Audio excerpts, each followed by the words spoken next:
My name is Ronald Melf. My name is Rother Boswell.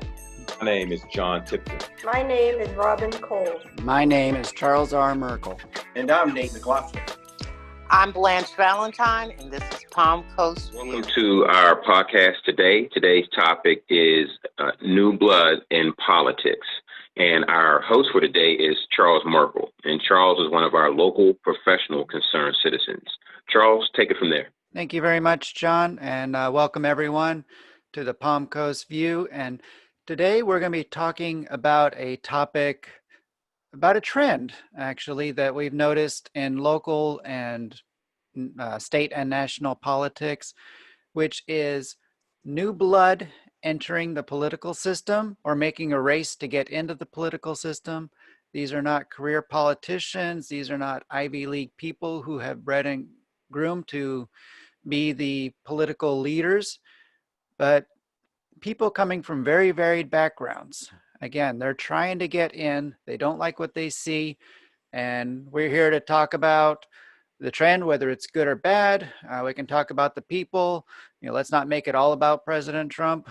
It's there's a lot more going on than just him. And although he is an example of somebody who is not a politician getting into politics, and maybe he has emboldened others to give it a try. Just a very interesting trend. I know locally we had a lot of people running this time around who had not run for politics before, but they're just active community members, like or don't like what they see going on, and they're ready to make an impact and devote their time and energy to make a change. And as far as my opinion goes, to me, this is reflective of our nation back down to our roots, which is people who are not career politicians. It wasn't even a term. It didn't even exist.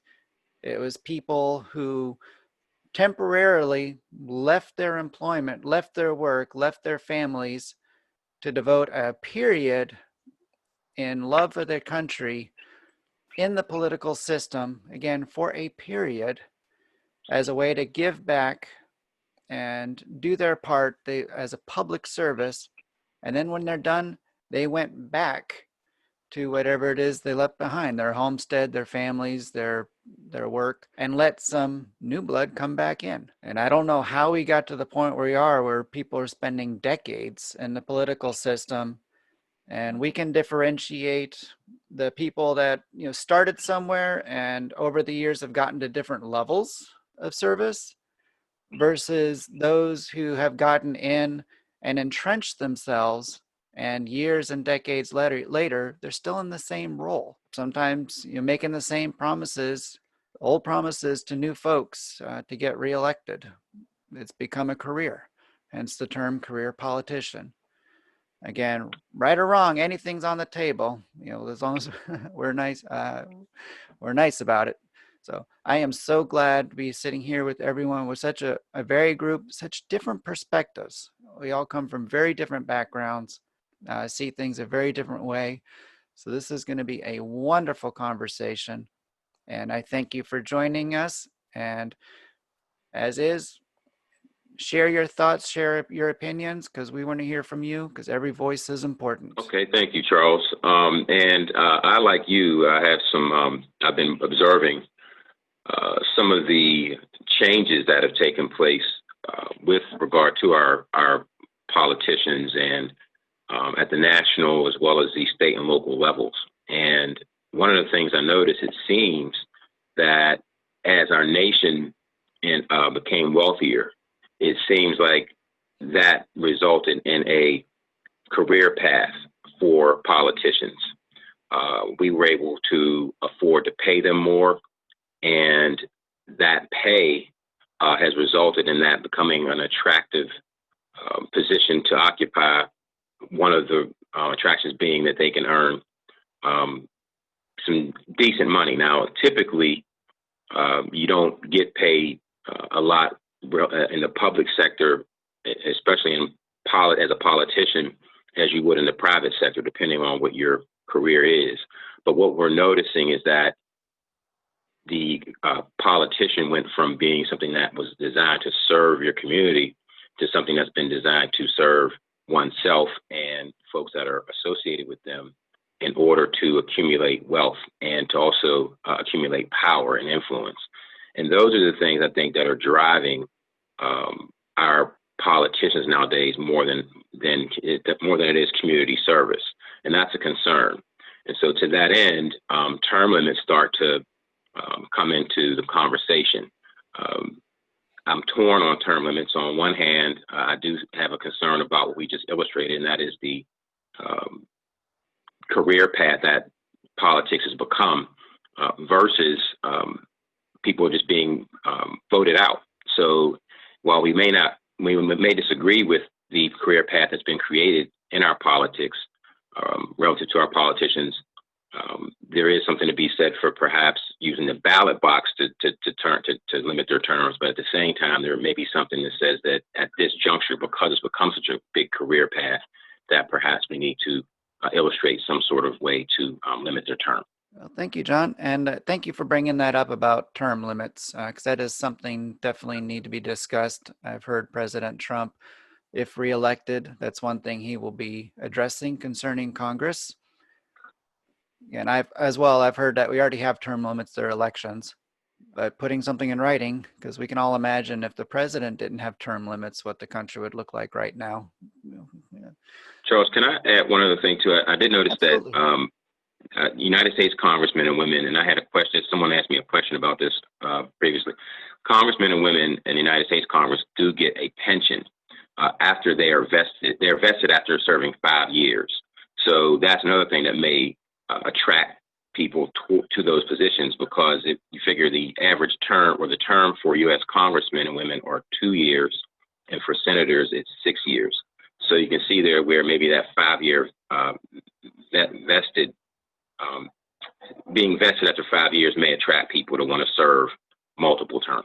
But again, that takes away from community service, and it's more so becomes about individual gain. Exactly. What they get out of it, not what they can contribute. Term limits would be a great way to control those that were going into government and leading us off in one way or another.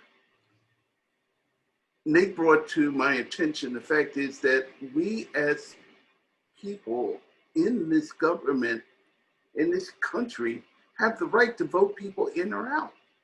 So if we're not voting them out, that must be what we like. And the only true power we have is to vote. I say, if we have a politician in our community that is doing what we want them to do, or the majority of us want him to do, or she, then leave them there. It takes so long for a politician to develop the understanding of the system when they get into the system. How do they understand the different nuances that come up from putting a bill through? You need those people with experience there to give some guidance to the new ones coming in.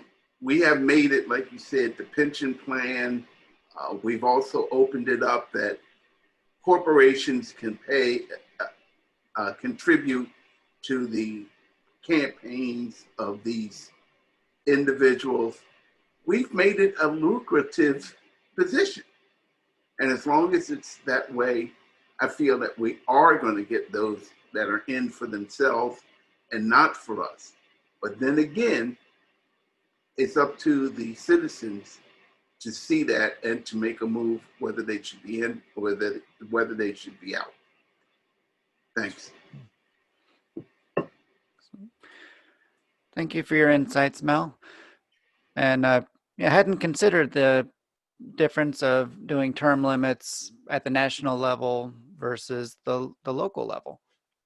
And that is a good differentiation, because national politics are not local politics and vice versa. They're very different animals.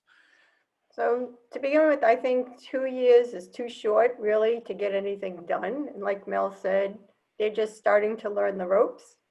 But I also think anything over 8 years is too long, because then they become stale and they take their position for granted, and then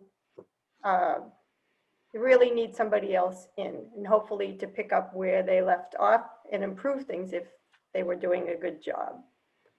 John mentioned being vested in 5 years. Well, that's just like being in a corporation.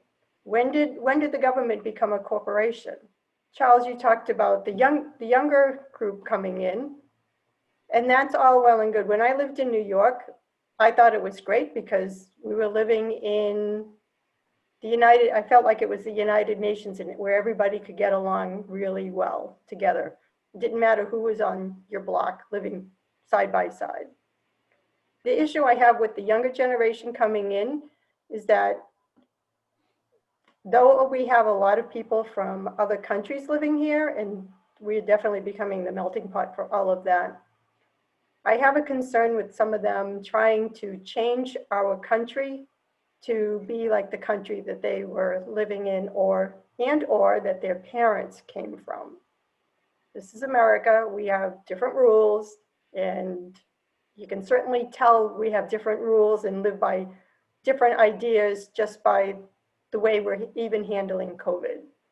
So that's the problems that I have. So I think if your elected official is doing a good job, then you want them to stay a little longer. But if they're not doing what you want them to do, then I think you need to vote them the hell out. You know, those not doing their job do need to be voted out. We're not talking one term and for being a limit, but having a set time frame. So, and then bring some new blood in. So a chance to, you know, if it takes 1 or 2 terms to get done what you need to get done, things do take longer, especially when you're fighting multiple forces. But I agree with you. After 8 years, if you haven't been able to do what you got in to do, it's time to give somebody else a try. It's like learning a new job all over again. You know, you need time to learn that particular process that's going on. We used to get an education in how our government worked, but I've been through the higher education system, and I did not feel like when I got my degree, that I had a good understanding of how our government actually worked. Not anymore. No. So I've had to learn elsewhere. Right. Yeah, I look at term limits as I guess you say optional. I don't think it's the limit of time that a person is in office that we should be looking at. It is the quality of that service after being in office. You know, if you look at it, they are elected, but they, after a period of time, get the right of entitlement. And they don't have to do anything for you because they are entitled to the office. Then if you look at the retirement, after 5 years, if they retire, how long would it be before we become broke from all these people retiring and getting pensions for the rest of their life? So you look and say, well, is it beneficial to have a term limit, or is it beneficial to retire them?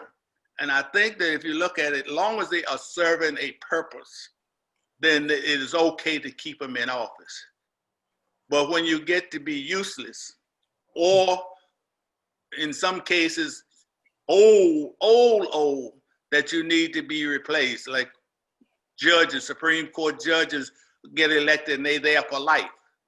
Well, if you're 87 years old and you only have to go to work or don't go to work, you know, it's a waste of our money.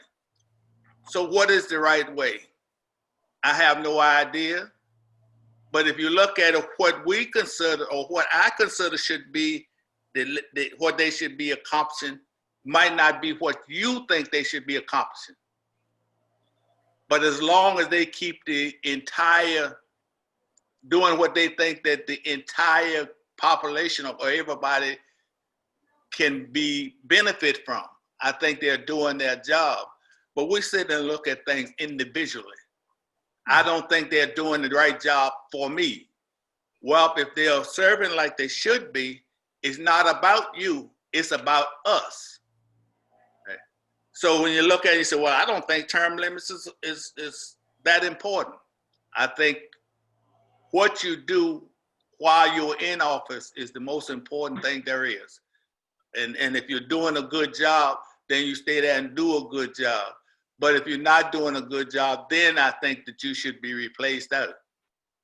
And I think the system is set so evidently they're voting people in and re-voting people in that they think, or the majority think, is doing a good job. And we just on the outskirts doing nothing. Or they're not voting at all and then sitting and complaining. Yes, I grew up with the idea of no vote, no opinion. So, Yeah. and that was a really good differentiation you put out, Rothar, about is somebody in office, are they there to serve my needs, our personal needs, or our needs collectively as a community? And are we voting based on what they're going to do for me personally, or for the best one for the community as a whole? Powerful differentiations, and probably another topic we should revisit. And I just want to share, I don't know if anybody else here is of military service, but I grew up in the military. My father retired and then I served. And the military, they have every 3 or 4 years, families, doesn't matter your rank, your background, you're going to get picked up and moved somewhere. So these groups don't form, these where you can build a base of preference and get favors and such. So there's always rotation, always new blood, and it keeps those pockets from forming, so we can stay focused on the bigger mission. So just thought that was a Yeah, but Charles, I got the negative to that. For the service, I think it's fine. Mhm. But I remember as a young man that the people in my community were usually related to the people in the community. So that if someone had children, they married someone who was from that community and their children were there and the children were taken care of by grandmom or aunt or whatever, and it became a family area, and everybody kind of worked for the benefit of all because we were all in that community. Then the corporations came and the corporations decided, well, you're doing such a good job here, we're going to send you to California and have you work on that particular place there. Well, the leadership that was there now starts to get divided and pushed off into different areas. And I feel that new people move in, and you're right. But do they understand the qualities and all that the community was interested in? Yeah, it has come down. It does seem like it's come down to high school all over again and a popularity contest. Who's going to be the king and queen of the prom? So. With the difference, of course, being that the king and queen of the court of the prom don't impact people's everyday lives and even into their future. Yeah. No, they don't. And I guess if we get the wrong person into office, that's the most we can hope for, is that they just don't do anything. But then when you look at communities, I have been told and taught that your vote determines the service that you get in your community. That the politicians look at the amount of, not how you voted, but the amount of votes that came from every community. And they will service or do service in the area that the most people voted in. Therefore, if you are in an area that people don't vote, you don't get service. So the importance of voting has more than who you vote for, is that you did vote. Because if that be the case, that they're going to service the ones with the most vote, then every vote counts. Wow. Is that true, John? I would concur, and I will also say, Rothar, in addition to that when we look at institutions in our country, everything, I won't say everything, I'll just say it seems to me that everything is becoming politicized. You can't have a conversation about anything without some sort of politicization being involved or included or added. And we have more institutions other than just politics here. And in my mind, at least when I was growing up, you had other institutions that kind of shored up other areas. It wasn't just politics. You had the church, you had economic groups, you had the school systems that were serving the community. You had, even in the media, you had multiple media options. Now you have more politics involved, incorporated into all the other institutions that I just mentioned. So as a result, we just keep coming back to having these same conversations about politics, and we don't have the other institutions that help shore that up or balance that discussion out. Let me give you an example really quickly. In our inner cities, it used to be that the church was a major institution in our inner cities, and as the inner cities were vacated and the suburbs were pumped up, those churches were left, and the money, the dollars that flowed through those churches went to the suburbs. So they built new churches in the suburbs. They built new things to help support and invest in those suburban communities. Well, those urban communities, if you look at the average urban community today, what do you see a lot of? A lot of rundown schools, a lot of rundown churches, because those dollars that left the city went to the suburbs. And we, as a nation, as communities, should look at that and be honest about that and work to fix it. It's not just up to the people in those neighborhoods to fix their own problem. It comes down to community investment. If those communities weren't invested in the first place, they would have never been thriving. And so community investment is a major piece that gets politicized.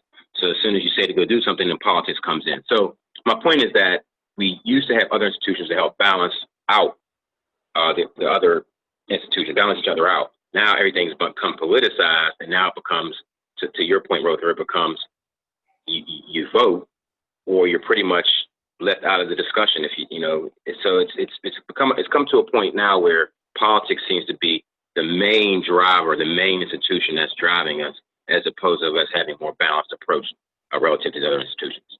You're right. One of those groups that you were talking about or missed, I think, is the scientific community. Here we are in a pandemic, and we're letting politicians decide what we should do. But science was science.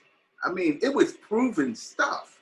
So when you have people telling me that the science is fake science, I'm in trouble.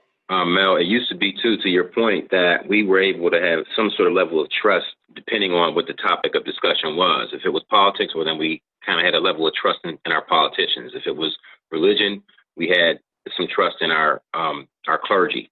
If it was economics, we had some faith and trust in our economic experts, economists. We don't have that anymore. And one of the things I noticed is that on social media, I don't really trek out to social media a whole lot. I don't go out there a whole lot. I have other things to do. But when I do go out there, and from what I'm hearing other people say, is that everybody has their own opinion on everything now. And last time I checked, I haven't noticed an increase in the amount of reading and studying that's going on in this country.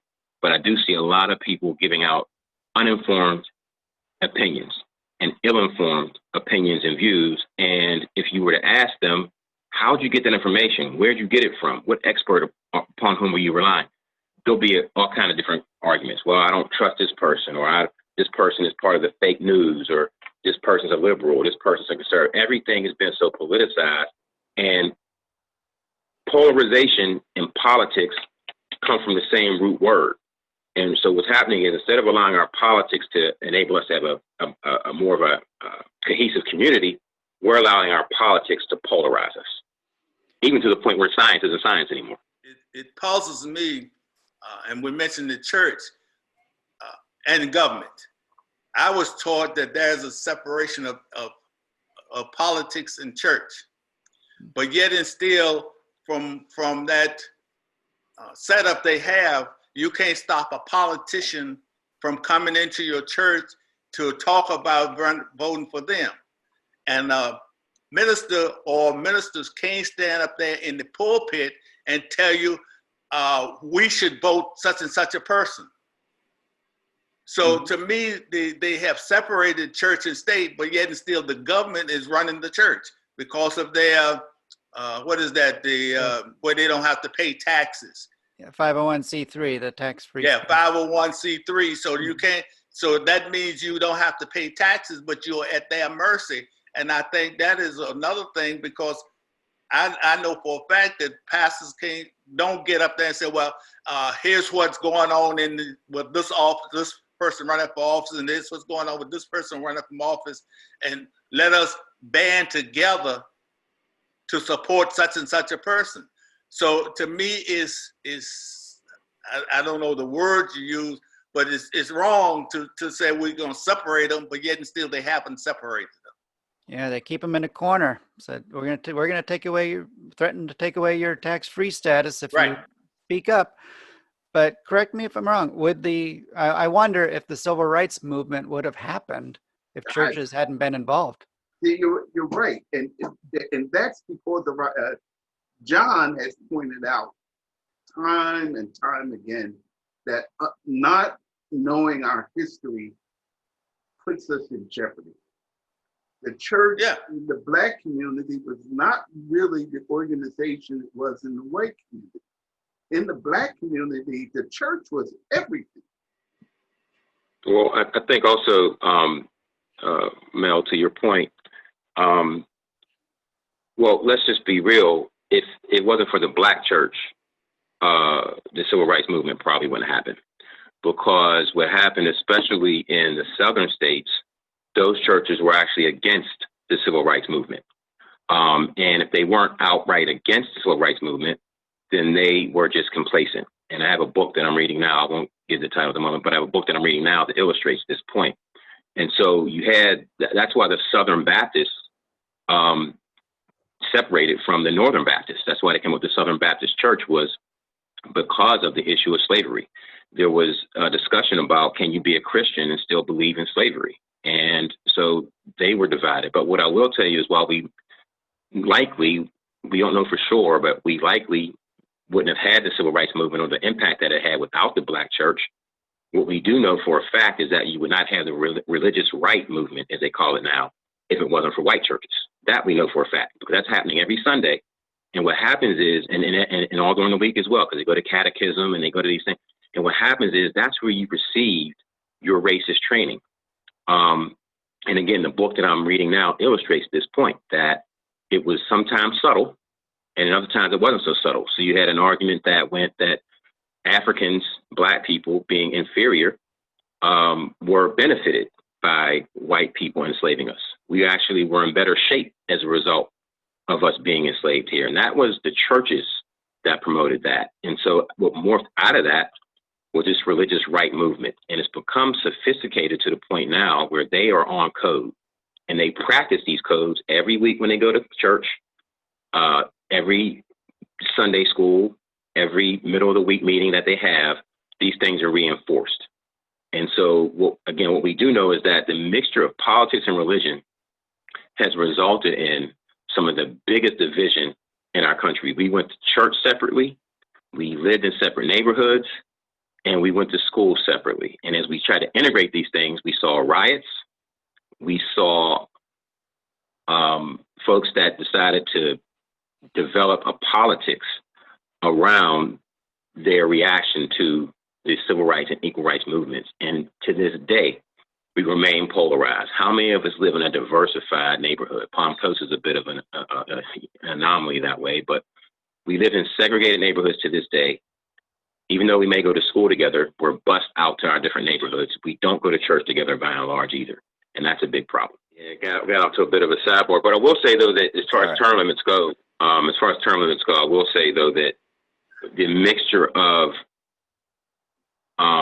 politics and religion has formed a mindset that we want a certain person in office to represent our view, and if it doesn't represent our view, then we don't want that person in office anymore. But if we perceive them as doing what we want them to do in our group, then we're all about that person. Or, if it's like nowadays, the way that manifests itself is in the form of parties. So if this person is from my party, well, then I want them to remain in office because they're singing my tune, dancing to my tune. But I don't care about the other people that may disagree with that same person, may not see things the same way, and I'm not interested in compromise. Which in religion is such a black and white issue for people. Either you are this or you aren't. So when you mix these things together, it kind of comes up to what we have today. It's morphed into what we have today. These political offices being looked at, instead of being community ways to serve the community is looked at as a career majority. So we can coalesce politically, but religiously and racially, we're still divided. But when it comes to politics, we're united. And that's where Israel, because I used to scratch my head, how are the Israelis friends with Donald Trump, not on a personal level, but the people to whom he appeals, many of them talk badly about Jews in their churches every week. But yet, when it comes to politics, they're on code. Was the church a political power at that time when you were there as a young man? No. Oh, To me, it wasn't a political power. But number one, churches were, well, you didn't have regular church service, number one. When I came up, you only had church once a month. Okay? And my home church was every fourth Sunday. So you really didn't have church that regular. And to me, knowledge, they didn't talk about politics at all. You have to understand that the South was very discriminative. I didn't go to a integrated school. My school, all of my schooling was segregated. They didn't integrate the school that I went to until 1970, something in the 70s. Okay? So we weren't exposed to all this unity and all, and they weren't taught about politics and that kind of stuff. They were talking about when you die, you go to heaven. Do this, live this way, so that when you die, you go to heaven. And your living right then was what the man whose farm you lived on said that you should do. See, so I came up in an entirely different situation than most of you all did. Mine was strictly segregated. And they didn't mind calling you a nigger and everything else. yeah, interesting. Well, let me ask you this, brother, along those same lines, back to our topic of term limits and new blood in politics. Do you feel that if back then, in a general sense, not necessarily in your particular individual situation, but in a general sense, you feel that if back then we had term limits that required a person to leave office after a certain amount of time, that would have perhaps accelerated integration, or at least some sense of equality? Looking back now, I would say no, but because of the educational level of the people there wasn't that far advanced. So you have people thinking about government and that kind of stuff. You know, where I came from, the area I came from, it was predominantly farmers. And most of the people, they didn't farm their land, they farmed somebody else's land. So your information didn't come from people of knowledge or people of your own ethnic background. It came from your sharecropping boss, because what we went from was slavery in our area to sharecropping, which was the same thing. You lived on their land, they fed you all year, and at the end of the year, when they balanced the books, you just barely broke even. Okay? So they really just changed the name from slavery to sharecropping. So it wasn't that you had a lot of educated people doing that day. So to that end, term limits wouldn't have had an impact at all, because that's a few steps down the road. It's like taking Common Core and calling it something coming else. up, I never heard anything about elections. I never heard anything about president. I never heard anything about anything dealing with politics at all. But So there is one of the things that's changing now is that people are not concerned as much, in my opinion, as much about the right person in office as they are a party affiliated person in office. Mm. You know, see, we're not voting now for the best person for the office. We're voting now, this is a Republican-run thing. This is a Democratic-run thing. So we're voting for the party to be in charge, not the person who has the best qualifications. See? So yeah, things are changing, but are they changing for the better? Yeah, that is a good distinction. The quality of the person versus the party line. And I think that comes back to the lazy voting. People literally not knowing who they're going to vote for till they get to the poll office, and then just Or they going have down one chosen side that of the they ticket. want to vote a particular party line. Mm-hmm. Okay? And no matter what the qualification of the person is, they are going to vote the party line. And here again, to that end, term limits don't make a difference. Right. Okay. Now, it's interesting, though, that those who are leaving the government and have decided to retire or to move on, as they say, to spend more time with their family, they reverse their votes that they were doing up until that point. And so the question is, what was leading them in one direction until they had the luxury of not having to worry about being reelected? So were they following what their community wanted, or were they following what the party wanted? And you mentioned it earlier with the money that corporations can give, well-off individuals can give. That seems to be where the priority of that politician becomes, is based on the priorities of the folks that gave them the most money. Mm-hmm. It used to be, as Rother said, they looked at how many votes may have come out of a particular jurisdiction. But now they're looking at campaign finance reports and seeing who are my big donors, and those are the folks that get the attention now. Yeah. And I wonder if the motivation sometimes to stay in is maybe they gotten to a place of privilege. They felt like they could do something. They did something that was okay in their circles, but outside would be considered illegal. And now they have to stay in so they can keep, being the puppet master to keep that stuff from coming out. So, Charles, that's an excellent observation. Have you guys ever seen Distinguished Gentleman with Eddie Murphy? No.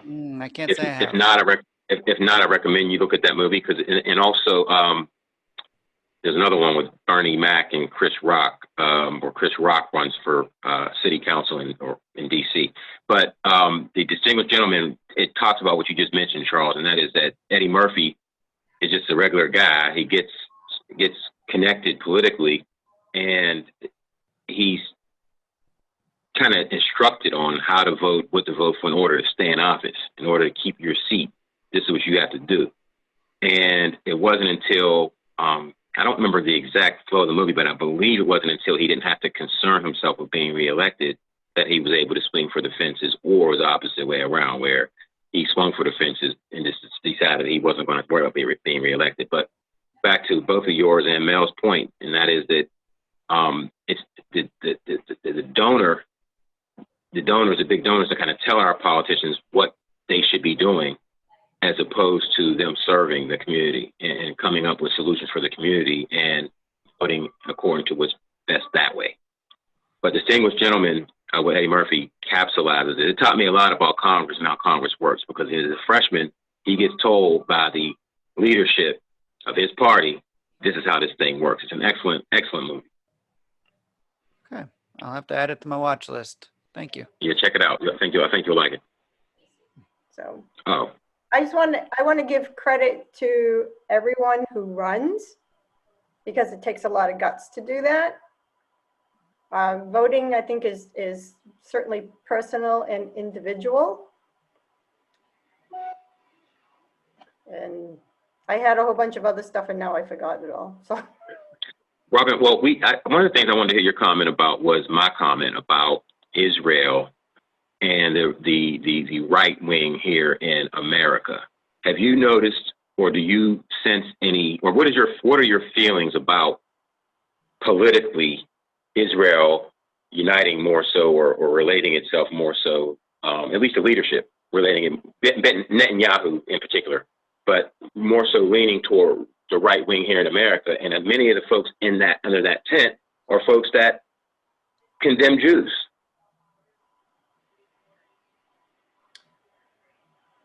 I don't know, I think it's more 50-50. It depends on who you talk to. I know right now, like I was talking to a cousin that lives over there, and he was saying that they're actually going to Dubai, I think it was Dubai, he said, in February, because Israel and the Emirates is now doing this whole thing. They're joining forces together.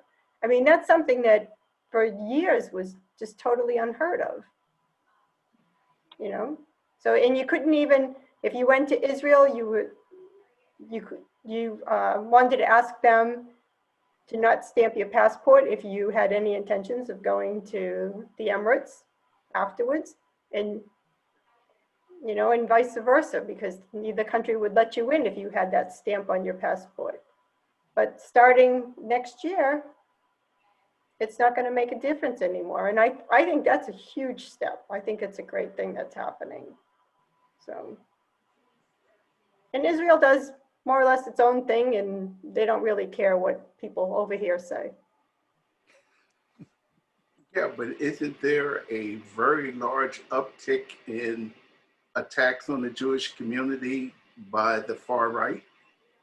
There's always an uptick, Mel. Well, but that's You don't always hear I about think that's the point that John is saying, is that at this point, it's even more so an increase in attacks on the Jewish community. And yet that is the community that seems to be wanting to hold hands with the Jewish community as far as religion is concerned. Mm-hmm. So how does the Jewish community look at that as being attacked by the same group that wants to hold hands with them? I don't know. I haven't talked to a lot of people about it. I have not heard about it in any of the rabbis talking about it. I just know it's always been a way of life for us. You know, we have groups that attack us, groups that leave us alone. Think since the Black Lives Matter started, things, or even just before that, you know, the attacks on the Jews have gotten to be really bad again. Yeah. And it's just a way of life for us. Well, but how do you feel about reconciling that with the very folks that are doing these attacks, and then the nation of Israel's politics on the right wing uniting with the very folks that are committing these acts against their own people here in America? Is that a conflict for you? Do you see it as a conflict? I do, but I have not been following it enough to really know what's going on and to form a valued opinion on it right now. Gotcha. I've been trying to stay away from all of that. I have other concerns. I don't blame you. Like the hurricanes and stuff, you know? Hey, I don't blame you, man. It's a tough thing. What I can tell you is that there would be nothing for me personally as a black man that would allow for me on any level, political or otherwise, to be able to remotely back folks that have a hatred for me and my community just based on the skin that I was born in. I have no desire to unite with those folks. I look at folks as three camps. You're my people, you're my ally, or you're my enemy. And the folks that are going to attack my folks, you are in that enemy category. I have no problem with that whatsoever. And that's where you remain. John. No, I don't have a problem putting them in that category either. I mean, that's what I grew up with. You know, I've had, being the only Jewish family in the neighborhood and in the schools, it was really tough. And so now I've been doing a lot of reading of a lot of other people. Like I just finished reading a story about William Shatner, and he went through the same thing, you know. I know Leonard Nimoy went through the same thing as well. So it helps me to understand that I'm not alone in this, and that it was something that just needs to be. And I just, you know, I pick and choose my friends, and my enemies I keep at a close distance, just so I know who they are and what to deal with. You know what they're doing. Yeah, Right. John, Here's one thing I can tell you as from living when I came up, is that you can be so in the movement or in the community that you have no idea of what's going on outside of the community. See, you younger generation has been exposed to a lot of things from multiple sources. When I came along, the community I lived in, everybody was the same. So you didn't get no outside information. You only had the information that was in the neighborhood. Okay? See, we went to school, everybody in the school was of the same character that you were. I don't care how far they traveled, but they were the same as you were. There was no distinction with power or knowledge or anything else. So you get used to the community. But then when you move out and you see something else, then you can refer back to what you went through to say, hey, this is what I went through, and you wonder how you got out of it. So don't look at it because of your where you are now as to what Robin went through, what Mel went through, what I went through, because it's a whole different world where you came up in than what we came up in. Say though, back to the term limits thing. Much of what we're talking about today, in my mind, can help be addressed if we had newer people in politics, because you get newer people in politics, you get newer views, different views, fresher views. So Rotha, to your point, if you are in office and you're making decisions, you're going to make decisions based on your background and what you're accumulated over your time. I'm going to make decisions differently because my experience was different. And so to that end, perhaps getting new blood into politics is something that would better our politics. Yeah, it's going to be interesting times. But we hope we got you thinking and able to research. And actually, I really want to point out what John said. I don't think he realized what he touched on, being the information age. And just because you have information doesn't equate education. You got to put some effort with the information to get the education. And I hope you feel inspired to go out and get educated, because then you can make informed decisions. And that's when we can decide where we really need to put our efforts and to get real results better, not only for our families, our community, but the nation and the world as a whole. So go out there and get educated. Thank you.